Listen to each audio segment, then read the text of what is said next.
Normal computers work either there's power going through a wire or not. It's 1 or a 0. They're binary systems.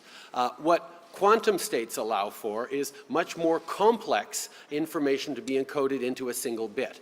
Regular computer bit is either a 1 or a 0, on or off. A quantum state can be much more complex than that because, as we know, things can be both particle and wave at the same times, and the uncertainty around quantum states allows us to encode more information into a much smaller computer. So that's what's exciting about quantum computing, and that's what A solid explanation.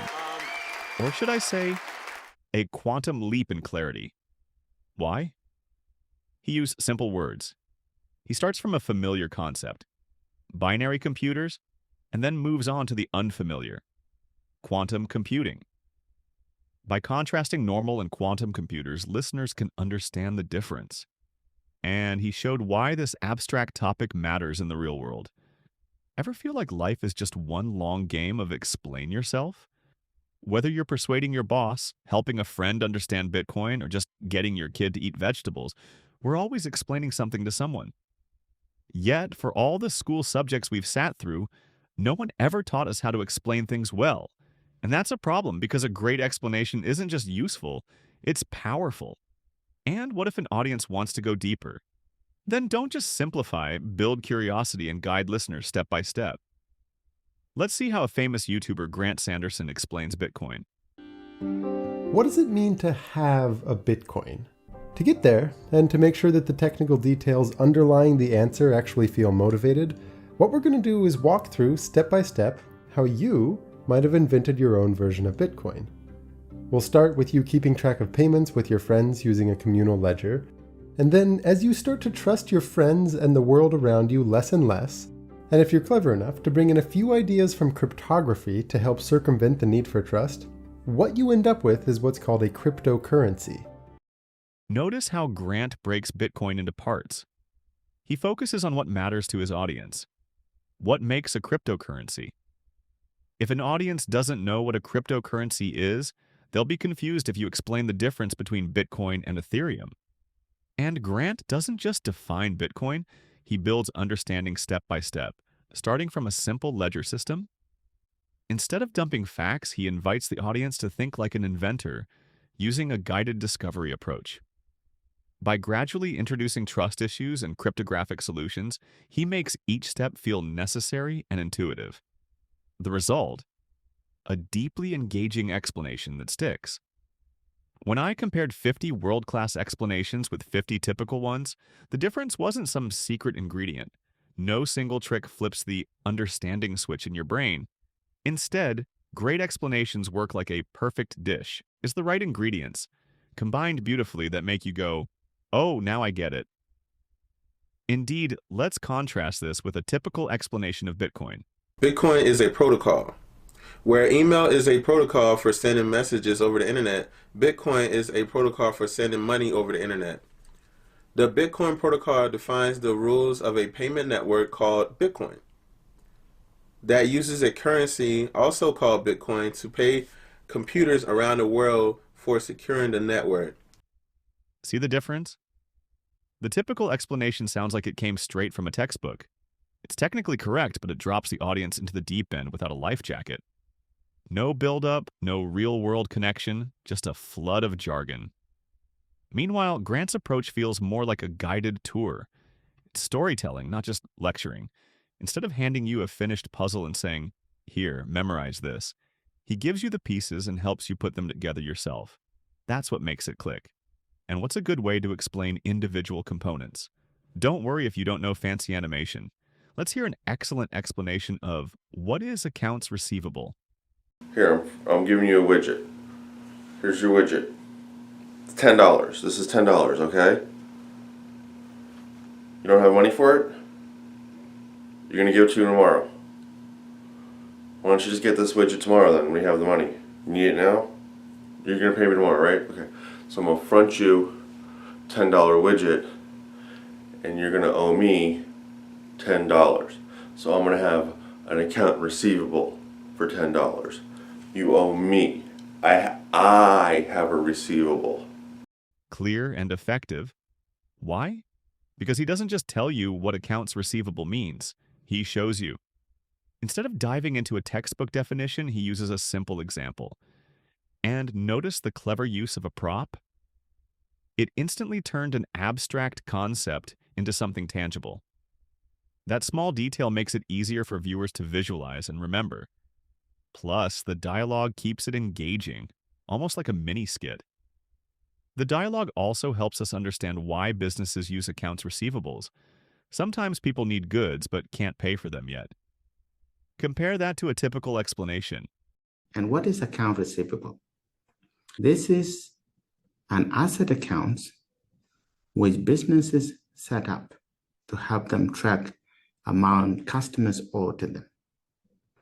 So when businesses provide service or provide products to customers before they make payment, businesses set up this type of account to help them monitor and also help them keep record of this details or this amount that customers haven't paid to them yet. That wasn't a very smooth way to transact the idea. Definitions tend to be abstract, so it's harder for listeners to picture them. But what if you can't use a prop? Use a visual. And if I grab one of the neutrons and magnify it, I find yet further particles, little tiny quarks inside. Now that is where the conventional ideas stop. String theory comes along and suggests that inside these particles there is something else. So if I take a little quark and I magnify it, conventional idea says there's nothing inside, but string theory says I'll find a little tiny filament, a little filament of energy, a little string-like filament. And just like the string on a violin, I pluck it and it vibrates. This is one of the neatest flowcharts I've seen. When combined with step-by-step storytelling, it becomes devastatingly effective. Again, don't worry if you can't animate. A simple drawing can string together the main idea perfectly. What else can visuals be used for? Making analogies. Let's hear an explanation of debits and credits. Debits and credits are neither good nor bad. Debits and credits are not the same as adding or subtracting. Debits and credits are words used to reflect the duality or double-sided nature of all financial transactions. If you need an analogy to help you visualize this, then you can think of debits and credits as heads and tails on a coin, since there are equal and opposite sides to every transaction. For money to go to one account, it has to come out from another. Wow, a real change in how we think about debits and credits. By using a simple coin, he flips the concept from abstract to intuitive. Even better, he balances the books on common misconceptions. By setting the record straight up front, he prevents confusion before it earns interest. So make sure you cash in on analogies and make learning feel like a good investment. What's even better than clearing misconceptions? Making the right answer feel obvious. Let's say you're at an airport catching a flight and your shoelace is undone. Will you reach the gate faster if you tie your shoelace on a moving walkway or when you're not on the moving walkway? You can solve this problem with algebra, but there's a much simpler way to solve it. Imagine that you had an identical twin running beside you, and you were both running side by side to get to the other end of the airport, and you both had an untied shoelace. But suppose the only difference between the two twins was that as you approach your walkway, one of the twins will stop just before the walkway to tie the shoelace, and the other twin will get on the walkway and then tie the shoelace. And if you think about it, the twin who is on the walkway will be moving forward a little bit while both twins are tying their shoelace. And so when they both get up again and both start running, the twin which was on the walkway had a little head start and will therefore arrive sooner. This explanation works because it's a thought experiment, a mental shortcut that helps us isolate cause and effect. Instead of drowning in algebra, it gives our brains a first-class ticket to the answer. The twin experiment strips away distractions, leaving only the key difference. So the answer isn't just correct, it's obvious. The best thought experiments don't just help us find the answer, they make us see it. No baggage, no turbulence, just a smooth landing at the right conclusion. And what's better than a thought experiment? Allowing people to personally experience what you're saying. 183.2, yeah. And an uncertainty of about this is centimeters, 0.1 centimeters. And now we're going to measure him horizontally. 185.7 plus or minus 0.1 centimeter. Oh, that is 5. That is 2.5 plus or minus 0.2 centimeters. You're about 1 inch taller when you sleep than when you stand up. My grandmother was right. She's always right. I want you to appreciate that the accuracy, thank you very much, Zeg, that the accuracy of 1 millimeter was more than sufficient to make the case. If the accuracy in my measurement would have been much less, this measurement would not have been convincing at all. So whenever you make a measurement, you must know the uncertainty, otherwise it is meaningless. Professor Lewin didn't just tell students about accuracy, he showed them. Plus, his mix of humor and relatability, like referencing his grandmother's wisdom, made the lesson stick. He made physics theory come alive, no uncertainty about that. And what's even more powerful than personal experience? Self-discovery. I'm going to give you guys 3 numbers, a 3-number sequence, and I have a rule in mind that these 3 numbers obey. And I want you to try to figure out what that rule is. But the way that you can get information is by proposing your own set of 3 numbers to which I will say, yes, that follows my rule, or no, it doesn't follow my rule, and then you can propose what you think the rule is. Is that fair? Yeah. Yeah, okay, so here are the 3 numbers. 2, 4, 8. 3, 6, 12. 3, 6, 12. 3, 6, 12 follows my rule. 10, 20, 40. 10, 20, 40. That follows the rule. What's the rule? What are you thinking? Multiply by 2. That is not my rule. What? Yeah, I'm still multiplying by 2. I know. Oh. I know what you're doing. And yes, it follows my rule, but no, it's not my rule. 5, 10. 10 and 20. Follows my rule. 100. 200. 400. Follows my rule. 500, 1,000, 2,000. Follows my rule. Want me to keep going? But do I just keep going? You're going to tell me your rule? Am I doing it the wrong way? Am I approaching this the wrong way? You're totally fine, Okay. but you're approaching it the way most people approach it. Like, think strategically about this. 10, I don't 9, know how 8 to do this. Does not follow the rule. 10, 9, 8 does not. Oh, so is it all in ascending order? Booyah. Okay. Up top.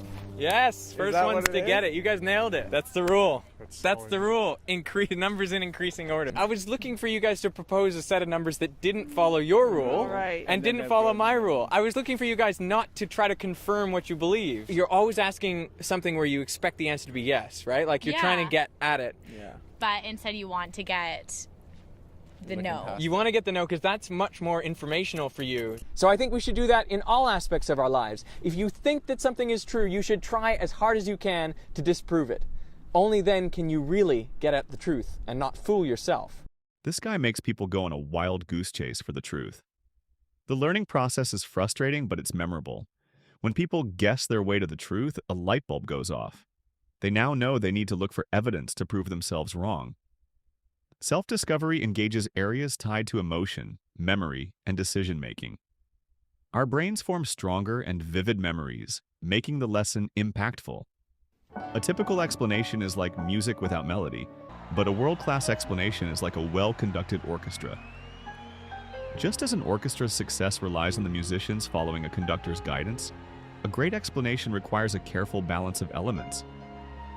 It starts with simple words and familiar concepts, then moves step by step to the unfamiliar, maintaining the audience's engagement through curiosity and guided discovery.